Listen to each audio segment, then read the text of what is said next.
গোলাপি বাঘটা জোরে বল মারে। অন্য টিমের খেলোয়াড়েরা অবাক হয়ে যায়, কারণ গোলাপি বাঘটা রোনাল্ডোর ফ্যান ছিল। গোলাপি বাঘটা রোবটকে গোল গোল ঘোরাতে লাগলো। তারপরে রোবটটাও ভেঙে যায়। তারপর অন্য টিমের গোলকিপার দেখে অবাক হয়ে যায়।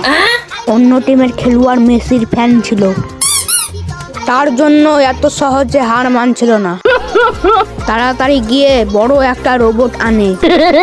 এটা দেখে রোনাল্ডোর ফ্যান অবাক হয়ে যায়। এটা দেখে মেসির ফ্যান দাঁত কাটাতে লাগলো। রোবটটা উড়ে গেল, তারপরেও হাসছিল। রোবটটা অনেকগুলো বল ছুটতে লাগলো। রোনাল্ডোর ফ্যানটা মন্ত্র পড়ে তারপর কত বল মারলো। বলগুলো গিয়ে মেসির ফ্যানের গায়ে লেগে গোল হয়ে যায়। 102 বার গোল করার পর জিতে যায়। এরকম ভিডিও দেখার জন্য সাদা সাবস্ক্রাইব বাটনটা টিপে দিও।